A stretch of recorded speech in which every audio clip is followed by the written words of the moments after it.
di dalam satu waktunya diterima. Itu udah mulai. Jangan iya panik, sudah. Sorry. Panik. Ya, silakan. Ya, teman-teman kita jawab dulu ya di dalam apa tadi ya? Kita mulai di dalam Matius 4 ayat 11 ya, banyak sekali data Nandar ini yang ditunjukkannya. Matius 4 ayat yang ke-11. Oke. Ini itu Oki. Kemarin 11. Ini Matius 4 ayat 11 kan? Yang Nandar bukakan? Ayat 1 ke 14. Ya, Nandar kita bukakannya Nandar ya.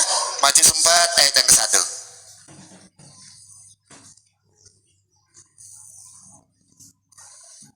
Maka Yesus dibawa oleh Roh Kudus ke padang gurun untuk dicobai iblis. Nandar, sebentar waktu saya. Nandar, sejak kapan di sini Roh Kudus itu bekerja sama dengan iblis? Di sini Tuhan Yesus itu malah dibawa ke padang gurun itu dipimpin oleh Roh Kudus, Bang Nandar. Makanya setelah itu lihat, lalu iblis meninggalkan dia dan lihatlah malaikat-malaikat datang melayani Yesus. Mana datanya? Sejak kapan iblis itu bekerja sama? Sejak kapan iblis bekerja sama dengan Roh Kudus? Lihat dong ayat terakhirnya, ayat yang ke-11. Lalu iblis meninggalkan dia dan lihatlah malaikat-malaikat datang melayani Yesus. Makanya karena Yesus dipimpin oleh Roh Kudus, Bang Nandar, Tuhan Yesus tidak kalah di dalam pencobaan itu. Sedangkan Adam yang pertama itu kalah oleh pencobaan iblis. Dan Tuhan Yesus sebagai Adam yang kedua itu tidak kalah dengan pencobaan iblis. Bang Nandar, sejak kapan di situ bekerja sama antara iblis dan Roh Kudus? Gitu ya teman-teman ya. Nah terus teman-teman, Nandar tadi bawakan di dalam Yohanes 8 ayat yang ke-44 ya teman-teman ya. Yohanes 8 ini yang menjadi dalil Nandar. Yohanes 8 ayat yang ke-44. Iblislah yang menjadi bapamu dan kamu ingin melakukan keinginan-keinginan bapamu. Ia adalah pembunuh manusia sejak semula dan tidak hidup. Lihat Nandar, bapakmu di situ menggunakan B-nya apa Nandar? B-nya huruf kecil. Makanya lihat perikopnya, itu sedang berbicara tentang apa Bang Nandar?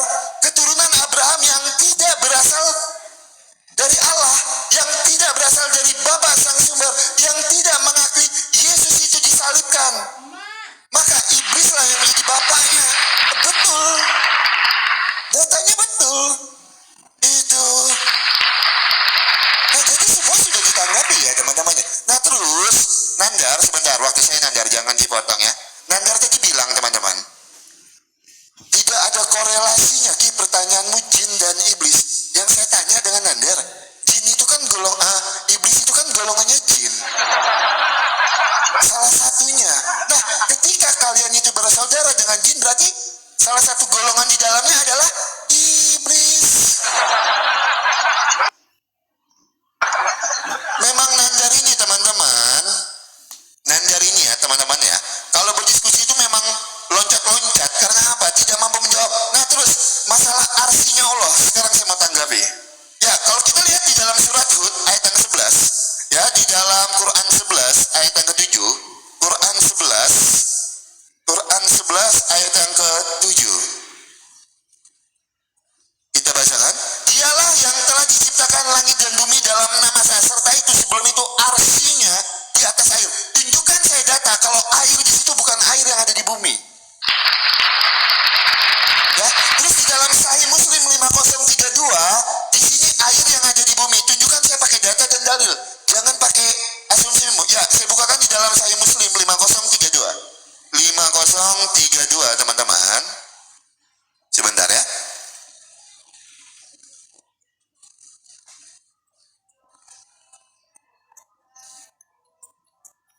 Iblis meletakkan singgasananya di atas air, lalu ia mengirim bala tentaranya. Nandar, tunjukkan saya kalau air di sini adalah air yang ada di bumi, pakai data dan dalil. Terus kalau di dalam surat Hud ayat yang ke-7 itu bukan di bumi, pakai data dan dalil ya Nandar ya. Tolong berikan saya perbedaannya ya, pakai data dan dalil ya. Baik. Oki